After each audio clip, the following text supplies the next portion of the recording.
আসসালামু আলাইকুম প্রিয় আলোর পথের যাত্রীগণ, আশা করি মহান পাক রব্বুল আলমিনের কৃপায় ভালো আছেন।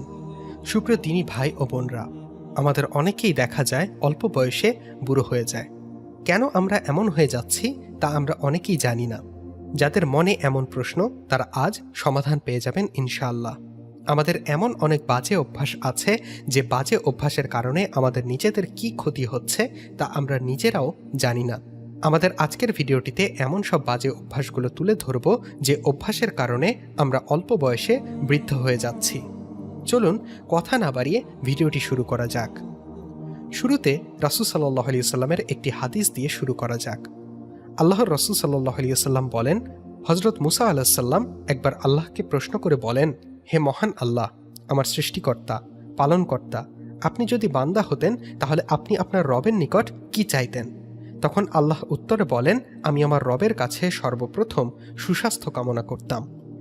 এখানেই বোঝা যায় আল্লাহ তাআলা স্বাস্থ্যের প্রতি কতটুকু জোর দিয়েছেন। তাছাড়া কথায় আছে, স্বাস্থ্যই সকল সুখের মূল। যে সকল বাজে অভ্যাসের কারণে আমাদের অল্পতে বুড়ো দেখা যায় তার মধ্যে অন্যতম হল দুশ্চিন্তা। পার্থিব জীবনে চলতে গিয়ে দুশ্চিন্তা যেন আমাদের জীবনের সাথে ওতপ্রোতভাবে জড়িয়ে আছে।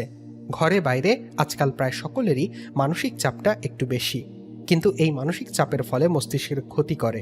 অল্পতেই অতিরিক্ত অস্থির হয়ে পড়া মানসিক চাপ নেওয়া মস্তিষ্কের স্বাভাবিক কর্মক্ষমতা নষ্ট করে, যা বয়সের সাথে সাথে হয়ে থাকে। দুশ্চিন্তার ফলে আমাদের চেহারায় বয়সের ছাপ পড়ে যায়, মাথার চুল পেকে যায়, যার ফলে আমাদের অল্প বয়সেই বুড়ো দেখায়। এটা আমার ব্যক্তিগত মতামত নয়, স্বয়ং আল্লাহ তাআলা বলেন, কিয়ামতের ভয়াবহতা এতই যে যার ফলে মানুষ এত বেশি দুশ্চিন্তা করবে যার জন্য আমাদের অল্প বয়সে বুড়ো দেখা যাবে। তাই দুশ্চিন্তা থেকে মুক্তির সবচেয়ে উত্তম পন্থা হলো নামাজ কায়েম করা। আল্লাহ রব্বুল আলামিন আমাদের 5 ওয়াক্ত নামাজ আদায়ের মাধ্যমে আমাদের দুশ্চিন্তামুক্ত জীবন গড়ার তৌফিক দান করুন। পরিশ্রম না করলে আমাদের শরীরের কোষগুলো আস্তে আস্তে অলস হয়ে যায়, যার ফলে কোষগুলো তার কার্যক্ষমতা হারিয়ে ফেলে। আমাদের শরীরের কোষগুলো যখন তার কার্যক্ষমতা হারিয়ে ফেলে তখন আমাদের শরীরে নানা ধরনের রোগ এসে বাসা বাঁধে। নানা রোগে আক্রান্ত হওয়ার ফলে আমাদের শরীর দেখতে রোগান্ত দেখা যায়, আর রোগাক্রান্ত মানুষের অল্প বয়সে বৃদ্ধ দেখা যায়। তাছাড়া দেহে অলসতা থাকলে কিংবা বসা কাজের কারণে শারীরিক পরিশ্রম না করতে দেহ বার্ধক্যের দিকে যেতে থাকে। এখন অনেকের মাঝে প্রশ্ন আসতে পারে, আমাদের যাদের কাজ নেই তারা কি করব? তাদের এই প্রশ্নের উত্তর হলো, আপনারা সকালে ফজর নামাজ পড়ে ব্যায়াম করতে পারেন। যতক্ষণ না পর্যন্ত শরীরের ঘাম ঝরবে ততক্ষণ পর্যন্ত ব্যায়াম করুন। সেক্ষেত্রে 1 ঘন্টা ব্যায়াম করতে পারেন, তখন দেখবেন আপনার শরীর সতেজ লাগছে, নিজেকে উৎফুল্ল এবং হালকা লাগছে।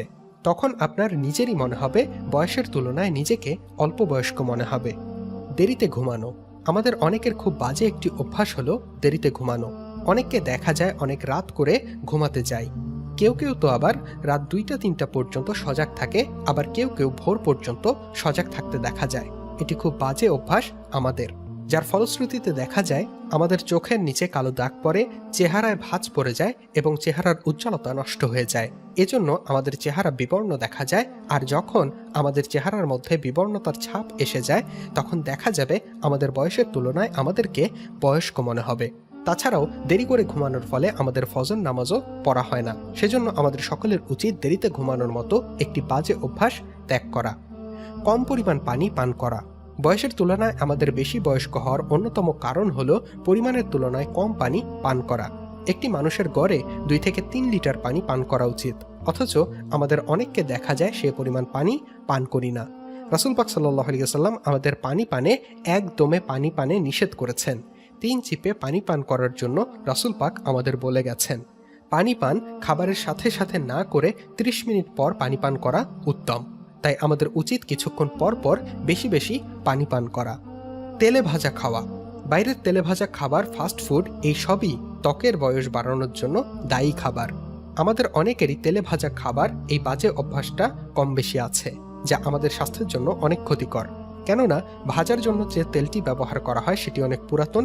অনেক সময় দেখা যায় তেলটি 1 মাসেরও বেশি পুরাতন হয়ে থাকে, যার ফলে আমাদের শরীরে নানা রোগ দেখা যায়। তাছাড়া চিনি জাতীয় খাবারের কারণে ত্বক হারাচ্ছে এলাস্টিসিটি, যার কারণে বুড়িয়ে যাচ্ছে মানুষ। কোমল পানীয় পানের অভ্যাস থাকলে জেনে রাখুন নিজের হাতেই ক্ষতি করছেন দাঁত ও হাড়ের। এতে করে বার্ধক্য আসছে শরীরে। তাই আমাদের সকলের উচিত বাহিরের তেলে ভাজা খাবার ও জাঙ্ক ফুড পরিত্যাগ করা। ধূমপান এবং মদপান। ধূমপান ও মদ্যপান ইসলামে হারাম ঘোষণা করা হয়েছে। ধূমপান ও মদ্যপানের ফলে আমাদের শরীরে নানা ধরনের রোগ বাসা বাঁধে। তার মধ্যে অন্যতম ক্যান্সার অথবা লিভার সিরোসিস রোগে আক্রান্ত হয়ে থাকে। গবেষণায় দেখা যায় যে নিয়মিত ধূমপান করলে তাদের প্রতি বছর দেহের যতটা ক্ষয় হয় তা সাধারণত 5 বছরে হয়ে থাকে। আপনারা দেখবেন আমাদের সমাজে যারা ধূমপান বা মদ্যপান করে থাকে তারা রোগাক্রান্ত হয়ে থাকে, যার ফলে তাদের অল্প বয়সেই বৃদ্ধ মনে হয়। অনেক সময় তারা অকাল বয়সে মারা যায়, যার অন্যতম কারণ হলো মদ পান করা। তাই আমরা যারা এখনও এই বাজে অভ্যাসে লিপ্ত আছি তাদের সকলের উচিত আমাদের সঠিক জীবনের পথে ফিরে আসা। উপুর হয়ে ঘুমানো। অনেকেরই এই অভ্যাস রয়েছে, কিন্তু উপুর হয়ে ঘুমানো মুখ বেকায়দায় বালিশের উপর থাকে, যা ত্বকে রিঙ্কেল পড়ার অন্যতম প্রধান কারণ। এতে করে অল্প বয়সেই আপনাকে বেশ বয়স্ক মনে হয়। এছাড়াও খাবার হজমে সমস্যা এবং মেরুদণ্ডের ক্ষতি তো রয়েছেই। তাই আমাদের যাদের উপুর হয়ে ঘুমানোর এই বাজে অভ্যাসটি রয়েছে তাদের আজকের ভিডিওটি দেখার পর থেকে সাবধান হওয়া উচিত। রোদে ঘোরাঘুরি। সূর্যের অতি বেগুনি রশ্মি ত্বকের যতটা ক্ষতি করে অন্য কোনো কিছুই এতটা ক্ষতি করতে পারে না। আপনি যদি সানস্ক্রিন না লাগিয়ে বেশি রোদে ঘোরাঘুরি করেন তাহলে বয়স 30 পার হতে না হতেই ত্বকে দেখা দেবে বয়সের ছাপ। এছাড়াও সানগ্লাস ব্যবহার না করার কারণে দৃষ্টিশক্তিরও সমস্যা দেখা দেয় অনেকাংশে। তাই যতটুকু সম্ভব আমাদের রৌদ্রের তাপমাত্রা থেকে দূরে থাকাই উত্তম। সুপ্রিয় দর্শক, আমরা আমাদের ব্যক্তি জীবনে নানা বাজে অভ্যাসের কারণে আমাদের জীবনে এসে নানা রকম প্রভাব ফেলে, যার অন্যতম হলো অল্প বয়সে আমাদের বয়স্ক মনে হওয়া। আমরা আমাদের জীবনকে যদি কোরআন এবং সুন্নাহের মোতাবেক সাজাতে পারি তাহলে আমাদের জীবন হবে সুন্দর এবং আলোকিত। মহান আল্লাহ তাআলা আমাদের জীবনকে সুন্দরভাবে গঠন করার তৌফিক দান করুন। প্রিয় ভিউয়ার্স, এই বাজে অভ্যাসগুলোর মধ্যে কোন অভ্যাসটি আপনার রয়েছে জানাতে ভুলবেন না ভিডিওর কমেন্ট বক্সে। সেই সাথে আল্লাহর দরবারে আমরা বেশি বেশি দোয়া করি যেন এই বদ অভ্যাসগুলো থেকে আমরা বেঁচে থাকতে পারি। আমিন। আমাদের ভিডিওটি ভালো লাগলে অবশ্যই একটি লাইক দেবেন এবং কিছু জানতে চাইলে অবশ্যই কমেন্ট করে জানাবেন। আর বেশি বেশি শেয়ার করুন। আপনার একটি শেয়ারের মাধ্যমেই আপনার পরিচিতরা এই অজানা তথ্যটি জানতে পারবে। আর আমাদের চ্যানেলে নতুন হলে অবশ্যই সাবস্ক্রাইব করতে ভুলবেন না। আল্লাহ হাফেজ।